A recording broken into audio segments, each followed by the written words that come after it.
Hello साथियों, welcome back. स्वागत है आप सभी का हमारे यूट्यूब चैनल पर। तो कैसे हैं आप सब? आई होप आप सब बहुत अच्छे होंगे। हम बात कर रहे हैं आज कार्बन एवं उसके यौगिक के आगे वाले पार्ट की। इससे पहले हमने जो आपका आईयूपीएसी था वो क्लियर करवा दिया है। फिर भी अगर कोई आपको डाउट रह जाता है तो आप कमेंट बॉक्स में बता सकते हैं। आईयूपीएसी फिर से और वीडियोज इसके आ जाएंगे। आईयूपीएसी में समझने के लिए आपको कुछ नहीं करना है। नेम के जो क्रियात्मक समूह हैं वो अगर आप याद कर लेते हैं, जैसे कि OH alcohol, aldehyde, CHO carboxylic अम्ल, COOH, ठीक है, ईस्टर या ईथर, तो ये आप आसानी से जो आईयूपीएसी की नेमिंग है उसको कर पाएंगे। साथ ही साथ परमाणु क्रमांक जो कि कार्बन से लेकर के हाइड्रोजन से लेकर के कैल्शियम तक, यानी 1 से 20 तक आपको याद होने चाहिए तत्वों के नाम और परमाणु क्रमांक यानी सीरियल नंबर। ठीक है, तो हम लेसन नंबर 1 यानी रासायनिक अभिक्रिया एवं समीकरण से बात करते हुए आपका जो लास्ट चैप्टर है ये कौन सा है? कार्बन एवं उसके यौगिक, उस पर आप पहुंचे हैं। शुरुआत से अगर आपको तैयारी करनी है लेसन नंबर 1 से, तो आप चैनल पर विजिट करके पिछले वीडियोस देख सकते हैं। आसानी से जो आपकी थ्योरी है, थियोरेटिकल भाषा में समझाते हुए सारे वीडियोस बनाए गए हैं। और ये UP board NCERT latest syllabus के हिसाब से ही आपका जो अपडेटेड सिलेबस है सेशन 2026-27 का, उस हिसाब से तैयार किया गया है। पूरा कंटेंट फ्री ऑफ कॉस्ट है, इसे आप कभी भी पढ़ सकते हैं। ठीक है भैया, तो यहाँ हम आज शुरुआत करने जा रहे हैं आईयूपीएसी के जस्ट बाद। आईयूपीएसी पेपर में आपके 4 से 6 नंबर का पूछा ही जाता है। इसमें आपको याद करना बहुत जरूरी है, ये नंबर आसानी से आपको बना सकते हैं। ठीक है, तो यहाँ हम बात करेंगे आज आगे लेसन में हेडिंग रहेगी अगली, कार्बनिक यौगिकों के रासायनिक गुण यानी chemical properties of organic compound. जो आपने कार्बनिक यौगिक पढ़े थे जैसे कि मेथेन, एथेन, इससे बनने वाले कंपाउंड जैसे methyl alcohol, ethyl alcohol, acetone या फॉर्मेल्डिहाइड या कार्बोक्सिलिक अम्ल, तो उसके जो गुण है वो इसमें देखे जाएंगे। ठीक है, पहले क्या था, 2-4 साल पहले आपका जो कोरोना के टाइम पर जो सिलेबस हुआ करता था उसमें 1-2 कार्बनिक यौगिक आपके लेसन में थे, जैसे कि मेथिल अल्कोहल, एथिल अल्कोहल कैसे बनाया जाता है इसकी विधियां थी, लेकिन अब इसको हटा दिया गया है, सिर्फ कार्बनिक यौगिक रखा गया है। तो मोटा मोटा ही आपको यहाँ पर पढ़ना है इसके रासायनिक गुण के बारे में। ठीक है, तो लिख लेंगे हेडिंग और उसमें भी नंबर 1 हेडिंग लगा लेंगे दहन। ठीक है, दहन दहन में लिखेंगे कि अधिकांश कार्बनिक यौगिकों का दहन करने पर, अधिकांश कार्बनिक यौगिकों का दहन करने पर ऊष्मा एवं प्रकाश के साथ, ऊष्मा एवं प्रकाश के साथ CO2 गैस मुक्त होती है। ऊष्मा एवं प्रकाश के साथ CO2 गैस मुक्त होती है। ऊष्मा एवं प्रकाश के साथ CO2 गैस मुक्त होती है, और ये रिएक्शन लिख देंगे। कार्बन है, जलाने वाली गैस कौन सी होती है? ऑक्सीजन। ऑक्सीजन गैस जलाने में सहायक करती है, सहायता करती है। कुछ भी जलाते हैं हम लोग, अगर ऑक्सीजन नहीं है तो जलेगा नहीं। ठीक है, तो यहाँ C+O2 और एरो बना देंगे, ये दहन CO2 और ऊष्मा एवं प्रकाश। इसी के साथ अगर हम यहाँ कार्बन की जगह मेथेन ले लें और इसका भी दहन करवाएं, ठीक है, सेम दहन करवाएं, तो कार्बन डाइऑक्साइड और पानी बन जाएगा, साथ में ऊष्मा एवं प्रकाश लिख देंगे इसी तरह से। ठीक है, पेपर में अगर आपको 2 रिएक्शन याद नहीं आ रही तो कोई भी एक लिख दो, काम चल जाएगा आपका। ठीक है, तो ये हो जाएगा दहन, यानी कार्बनिक यौगिकों का अगर हम दहन करते हैं तो जलने पर क्या होता है कि कार्बन डाइऑक्साइड बनेगी। जाहिर सी बात है, अगर लकड़ी जलाओगे, लकड़ी क्या है? कार्बन है। प्लास्टिक क्या है? कार्बन है। तो इनको अगर जलाते हैं तो क्या होता है? धुआं निकलता है ना। तो वही है यहाँ पर, धुआं ही क्या होता है? Carbon dioxide. और भी गैसें इसमें होती है लेकिन ये ज्यादा मात्रा में होता है। तो कार्बन को अगर जलाते हैं तो कार्बन डाइऑक्साइड, या मीथेन को अगर जलाते हैं तो कार्बन डाइऑक्साइड और जल मिल जाता है, साथ में ऊष्मा। और जला रहे हो तो आगे तो जलेगी, तापोगे तो आएगी, तो ऊष्मा एवं प्रकाश भी मिल जाता है, दोनों चीजें मिल जाती हैं। ठीक है भैया, तो ये आपका हो जाता है दहन। और आगे नेक्स्ट हेडिंग डालेंगे, इसमें दूसरी हेडिंग रहेगी आपकी ऑक्सीकरण। ऑक्सीकरण हेडिंग रहेगी। ठीक है, ये एरो है। पहला चैप्टर जो था आपका उसमें रासायनिक अभिक्रिया के बारे में बताया गया। बैलेंस नहीं होगा तो इसको बैलेंस कर लेना। ठीक है, एरो के लेफ्ट हैंड वाले साइड को क्या कहते हैं? क्या कहते हैं? अभिकारक, रिएजेंट्स। ठीक है, और इसको क्या कहते हैं? राइट हैंड वाले को उत्पाद, यानी कि प्रोडक्ट। ये अभिकारक है और ये आपका उत्पाद है। ठीक है, दूसरी हेडिंग कौन सी है? ऑक्सीकरण। ऑक्सीकरण में लिखेंगे, क्या लिखेंगे? लिखिए, एल्कोहल का, एल्कोहल का ऑक्सीकरण करने पर,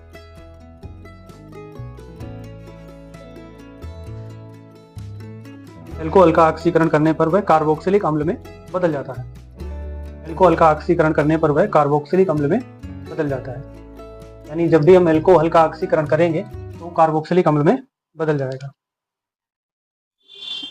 एल्कोहल। ठीक है, एल्कोहल में मेथिल अल्कोहल, मेथिल अल्कोहल भी ले सकते हैं, CH3OH। मेथिल अल्कोहल नहीं लेंगे, एथिल अल्कोहल लेंगे, CH3CH2OH, क्योंकि जो कार्बोक्सिलिक अम्ल होता है उसमें RCOOH सूत्र होता है। तो CH3CH2OH या इसको कहते हैं हम C2H5OH। ठीक है, CH3 को क्या कहते हैं, मेथिल, C2H5 को क्या कहते हैं, एथिल। ठीक है, तो ये C2H5 है और C2H5 को ही लिखा जा सकता है CH3CH2। कार्बन कितने हैं, 2, हाइड्रोजन कितने हैं, 3 2 5, तो C2H5। तो CH3CH2OH इसका हम करवा रहे हैं ऑक्सीडेशन। ऑक्सीडेशन जब भी होता है तो क्रिया किससे होती है, ऑक्सीजन से, और रिएक्शन के ऊपर लिख लेंगे क्षारीय KMnO4। KMnO4 का मतलब होता है पोटेशियम पर मैग्नेट। ठीक है, बनता क्या है, कार्बोक्सिलिक अम्ल में ये बदल जाता है। कार्बोक्सिलिक अम्ल का ग्रुप का जो फॉर्मूला होता है क्या होता है, C OOH। OH दिख रहा है इसमें, तो एक O और आ जाए तो ये पूरा COOH हो जाएगा। तो उसके लिए यहाँ से इसकी H2 को हटाना पड़ेगा, तो H2 जब हटेगा तो H2 किसके साथ जाएगा, ऑक्सीजन के साथ। तो यहाँ एक माइनस में H2O कर देंगे, यानी हाइड्रोजन ऑक्सीजन के साथ चला गया तो पानी बन गया, और एक O और लेंगे, 2 ऑक्सीजन लेंगे तब तो यहाँ O बचेगी, तो ये आ जाएगा CH3COOH। ठीक है, तो ये कार्बोक्सिलिक अम्ल आपको प्राप्त हो जाता है, CH3COOH। इसी को क्या कहते हैं, एसिटिक अम्ल। एसिटिक अम्ल, एसिटिक अम्ल को ही क्या कहा जाता है, सिरका।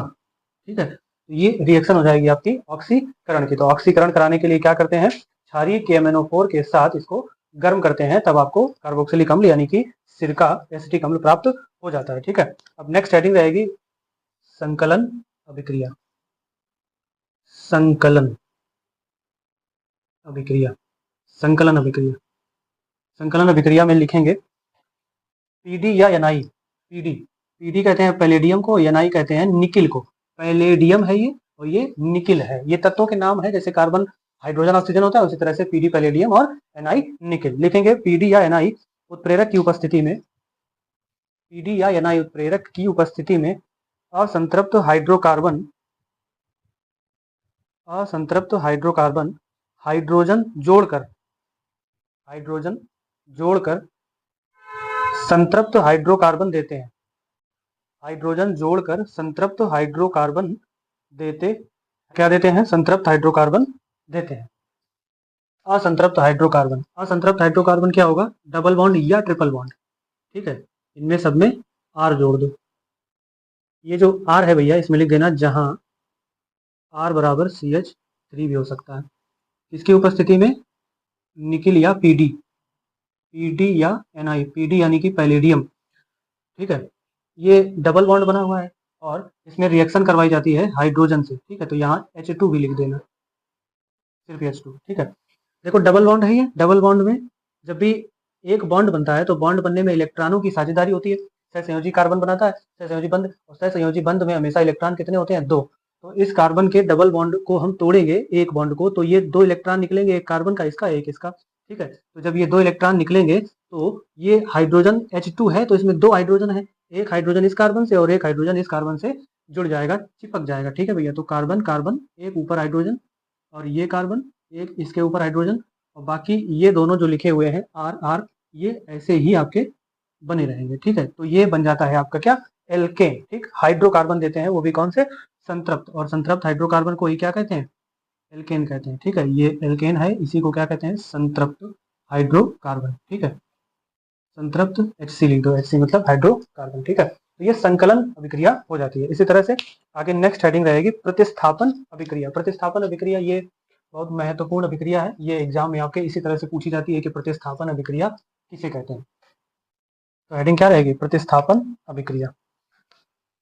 प्रतिस्थापन अभिक्रिया, प्रतिस्थापन अभिक्रिया में लिखेंगे, क्या लिखेंगे, प्रतिस्थापन अभिक्रिया। प्रतिस्थापन में लिखिए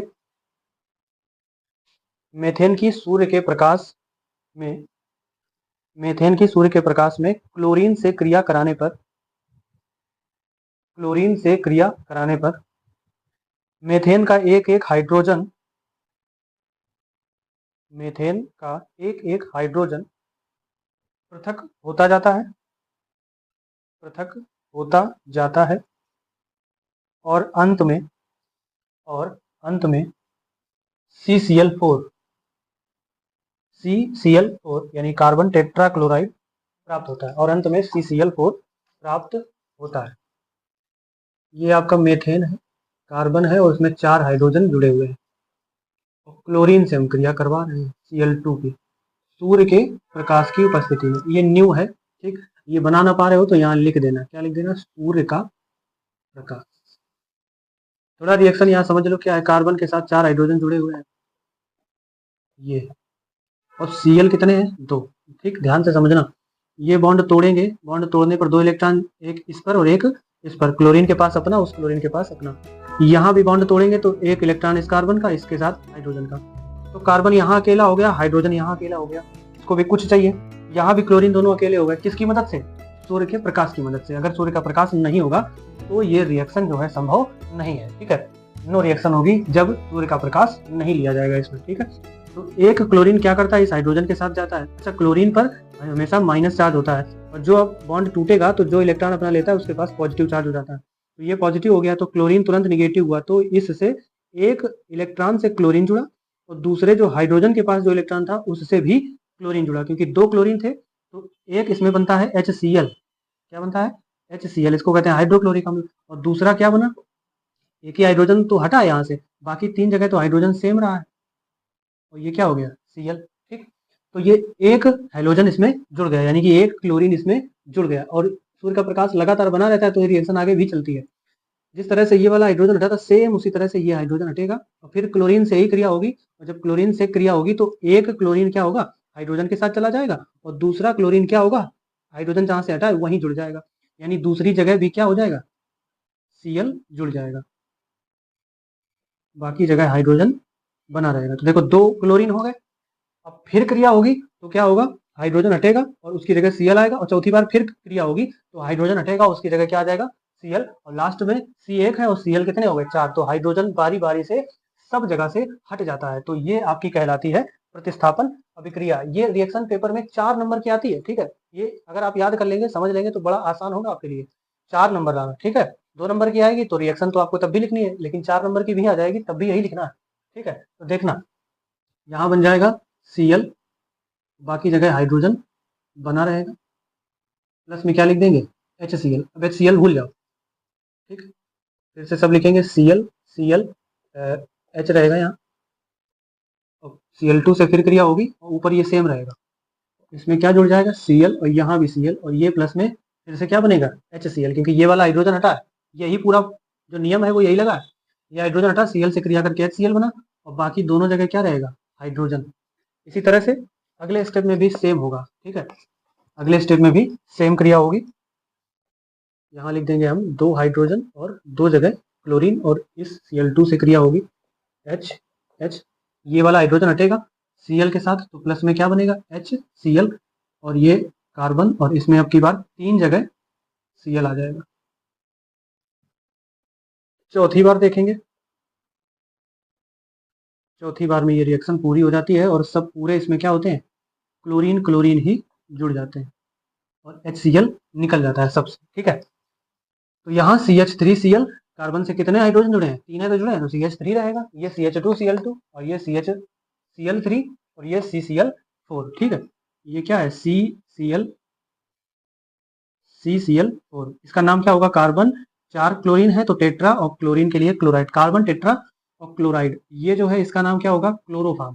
ठीक है, ये क्या है, CHCl3, इसको याद रखना, ये पूछा जा सकता है आपसे ऑप्शनल में। ठीक है, कि क्लोरोफॉर्म का सूत्र क्या होता है, तो क्या लिखेंगे, CHCl3। CHCl3 क्या है, क्लोरोफॉर्म है। ठीक है, तो ये रिएक्शन आपको समझ में आई होगी। कुछ नहीं करना होता है, बड़ी आसान रिएक्शन है, एक एक हाइड्रोजन हटता चला जाएगा, उसकी जगह Cl चिपकाते चले जाओ, और एक क्लोरीन जो बचेगा वो HCl आएगा, सब में क्या आएगा, HCl राइट हैंड में, और एक एक हाइड्रोजन देखो हटता गया है, और क्लोरीन उसकी जगह जुड़ता हुआ चला गया है। खत्म तब हो जाएगी जब सारे हाइड्रोजन कार्बन से जुड़ जाएंगे, हट जाएंगे, और उसकी जगह पर क्या आ जाएगा, क्लोरीन आ जाएगा। तो ये आपकी हो जाएगी प्रतिस्थापन अभिक्रिया। प्रतिस्थापन अभिक्रिया यहाँ से समाप्त हो जाती है।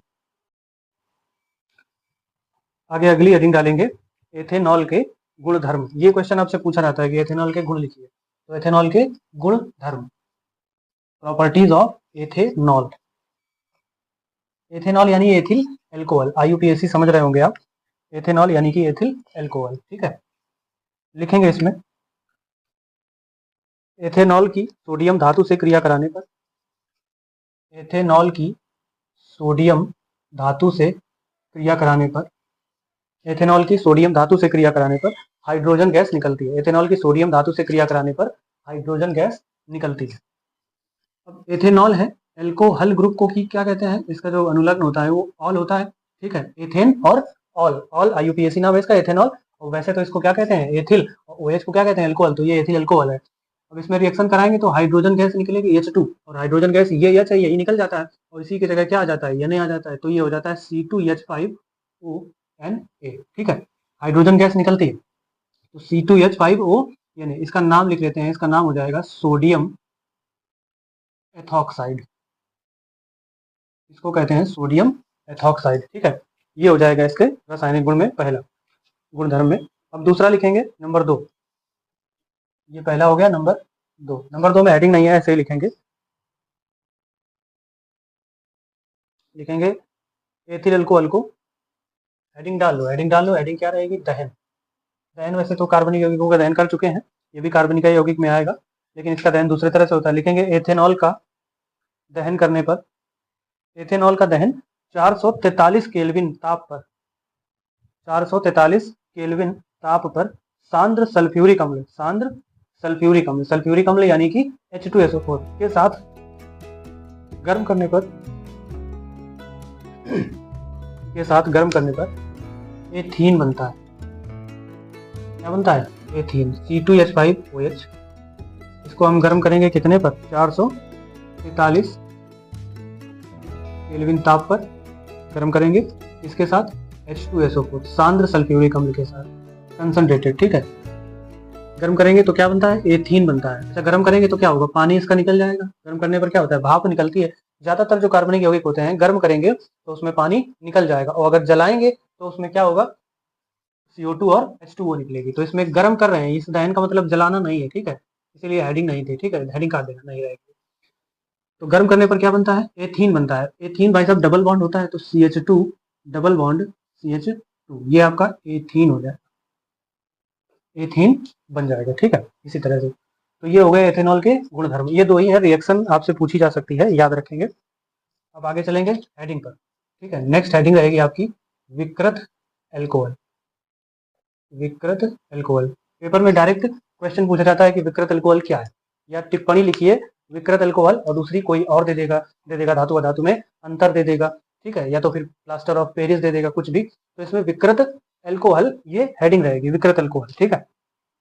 लिखेंगे इसमें, लिखिए एल्कोहल की पहचान करने के लिए, एल्कोहल की पहचान करने के लिए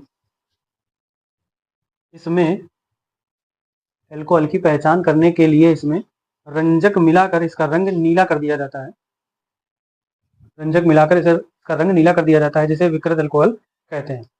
यानी इसमें क्या मिला दें हम, रंजक, रंजक मतलब डाई होता है, DYE, जो बालों में लगाई जाती है, डाई मिला के इसका कलर नीला हो जाएगा, उसे ही क्या कहते हैं, विकृत एल्कोहल कहते हैं। अगली हेडिंग रहेगी ग्लेशियल एसिटिक अम्ल, क्या रहेगी, ग्लेशियल एसिटिक अम्ल, यानी ग्लेशियल एसिटिक अम्ल किसे कहते हैं, ठीक है, लिखेंगे इसमें एसिटिक अम्ल। वैसे तो एसिटिक अम्ल का सूत्र क्या होता है, CH3COOH, और इसी को क्या कहते हैं, सिरका। और IUPAC नाम, 2 कार्बन है, 8 सिंगल बॉन्ड है N, और COOH है तो ओइक अम्ल, तो क्या हो जाएगा, एथेनोइक अम्ल इसका IUPAC नाम हो जाता है। तो ये क्या होगा, ग्लेशियल एसिटिक अम्ल। लिखेंगे इसमें शुद्ध एसिटिक अम्ल, शुद्ध एसिटिक अम्ल, शुद्ध एसिटिक अम्ल शीत के दिनों में जम जाता है, शीत माने ठंडी, शीत के दिनों में जम जाता है, जिसे ग्लेशियल एसिटिक अम्ल कहते हैं, जिसे ग्लेशियल एसिटिक अम्ल कहते हैं। अब लाइन चेंज करेंगे, नई लाइन से लिखेंगे एसिटिक अम्ल के 3 से 4% विलयन को, एसिटिक अम्ल के 3 से 4% विलयन को सिरका कहा जाता है, एसिटिक अम्ल के 3 से 4% विलयन को सिरका कहा जाता है, जिसे अचार में परिरक्षक के रूप में इस्तेमाल किया जाता है, जिसे अचार में परिरक्षक के रूप में इस्तेमाल किया जाता है। एथेनोइक अम्ल को ही एसिटिक अम्ल कहते हैं, आगे बढ़ा के लिख लेंगे, एथेनोइक अम्ल को ही एसिटिक अम्ल कहते हैं, यानी जो आपका एथेनोइक अम्ल है इसे ही क्या कह देंगे, एसिटिक अम्ल कह देंगे, एसिटिक अम्ल कह देंगे। अगली हेडिंग लगा लीजिए एसिटिक अम्ल की अभिक्रियाएं, क्या हेडिंग रहेगी, एसिटिक अम्ल की अभिक्रियाएं। इसमें लिखेंगे नंबर 1, नंबर 1 जो हेडिंग रहेगी वो रहेगी एस्टरीकरण। एस्टरीकरण, इसको ईस्टरीकरण भी बोलते हैं। लिखेंगे इसमें, लिखिए एथेनोइक अम्ल की, एथेनोइक अम्ल की C2H5OH, एथेनोइक अम्ल की C2H5OH से क्रिया कराने पर, C2H5OH से क्रिया कराने पर ईस्टर निर्मित होते हैं, ईस्टर निर्मित होते हैं।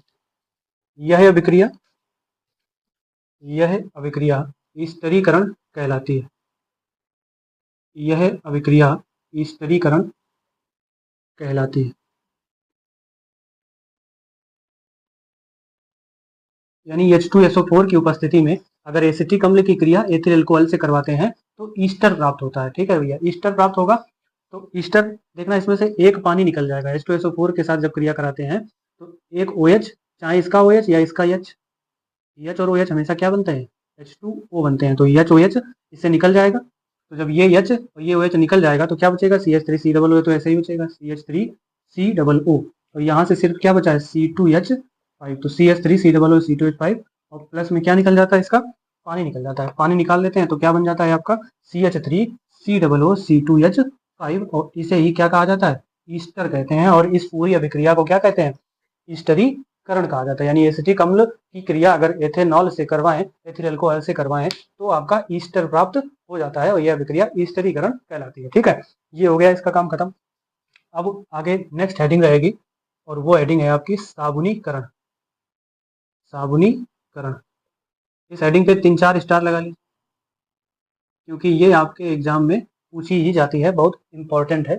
साबुनीकरण, साबुनीकरण क्या है, साबुनीकरण किसे कहते हैं। ठीक है भैया, तो लिखेंगे इसमें, लिखेंगे ईस्टर की, ईस्टर की NaOH, NaOH का मतलब सोडियम हाइड्रोक्साइड। ईस्टर की NaOH से क्रिया कराने पर, ईस्टर की NaOH से क्रिया कराने पर एल्कोहल तथा कार्बोक्सिलिक अम्ल, एल्कोहल तथा कार्बोक्सिलिक अम्ल का सोडियम लवण बनता है। एल्कोहल तथा कार्बोक्सिलिक अम्ल का सोडियम लवण बनता है।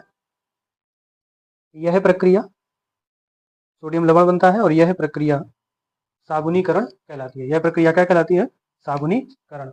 यानी ईस्टर जो आपका बना था CH3COO, CH3COO C2H5, ये ईस्टर है। इसकी क्रिया अगर हम NaOH से करवाएं, NaOH से करवाएं तो क्या बनता है, सोडियम लवण बनता है। एसिटिक अम्ल का सोडियम लवण बनता है। ठीक है, देखो जैसे ये जुड़ा था वैसे ही हटेगा। ये OH यहाँ से हटा था और ये C2H5 अलग था तो C2H5 हटेगा। ठीक है, तो C2H5 जब हटेगा तो C2H5 हटेगा तो किसके साथ जाएगा, OH के साथ, क्योंकि इसके साथ में हमेशा क्या था, OH ही तो था, और इसमें भी क्या है, OH है। तो C2H5OH इधर बन जाएगा प्लस। अब ये तो पूरा चला गया, बचा क्या इसका Na, तो Na इसी की जगह पर आ जाएगा। तो ये बन जाता है CH3COO Na। ठीक है, ये क्या है, एथिल अल्कोहल कहेंगे इसको या एथेनॉल कह देंगे। और ये क्या है, सोडियम एसीटेट। सोडियम एसीटेट का सोडियम लवण है, कार्बोक्सिलिक अम्ल का सोडियम लवण है, तो इसको कहेंगे हम सोडियम एसीटेट। इसका नाम है ये सोडियम एसीटेट। और ये पहले वाला तो जानते ही हो क्या है, एथेनॉल या एथिल अल्कोहल। ठीक है, तो ये प्रक्रिया बहुत महत्वपूर्ण है, जिसको हम क्या कहते हैं, साबुनीकरण। ठीक है, साबुनीकरण ये हो जाता है। इसके बाद आगे चलते हैं नेक्स्ट। नेक्स्ट नंबर 3 डाल करके ऐसे ही लिख देंगे, जो पहला था आपका वो नंबर 1 था ईस्टरीकरण, दूसरा नंबर था साबुनीकरण, और तीसरा नंबर अभी लिखिए। तीसरे नंबर में लिखेंगे क्या, लिखिए एसिटिक अम्ल की क्षार से क्रिया कराने पर, एसिटिक अम्ल की क्षार से क्रिया कराने पर सोडियम एसीटेट बनता है। एसिटिक अम्ल की क्षार से क्रिया कराने पर सोडियम एसीटेट बनता है। एसिटिक अम्ल है CH3COOH, इसकी क्षार से क्रिया करा दें, NaOH से क्रिया करा दें, यही क्षार होता है NaOH, या Na की जगह K भी ले सकते हैं, KOH। KOH क्या होता है, पोटेशियम हाइड्रोक्साइड। तो NaOH में क्या है, OH माइनस और Na प्लस। इसकी क्रिया करवाएंगे तो इसका एक H चला जाएगा। OH को क्या चाहिए हमेशा, H, OH को क्या चाहिए, H, तो क्या बनेगा HOH। OH ही क्या होता है, पानी, यानी कि H2O। और H जाएगा जैसे ही, उसकी जगह क्या आ जाएगा, ये आ जाएगा Na। ठीक है, तो ये आपका CH3COO Na और प्लस में क्या बन जाएगा, H2O, पानी निकल जाएगा आपका। ठीक है भैया, तो ये रिएक्शन हो जाएगी एसिटिक अम्ल की। एसिटिक अम्ल की जब क्षार से क्रिया कराते हैं तो सोडियम एसीटेट बनता है। ये रासायनिक गुण आपके पेपर में पूछा जा सकता है कि क्या होता है जब एसिटिक अम्ल की क्षार से क्रिया कराते हैं। यह पूछ सकता है कि सोडियम एसीटेट कैसे बनता है। तो एसिटिक अम्ल की जब हम क्षार से क्रिया कराते हैं तो आपका सोडियम एसीटेट बन जाता है। इसका नाम यही हो जाएगा जो ऊपर लिखा हुआ है, सेम उसी रिएक्शन का रूप है CH3COO Na। ठीक है, तो ये हो जाता है आपका। नेक्स्ट, इसके बाद आगे बढ़ेंगे। 2 टॉपिक और बचे हैं, यहाँ से लेसन आपका फिनिश है।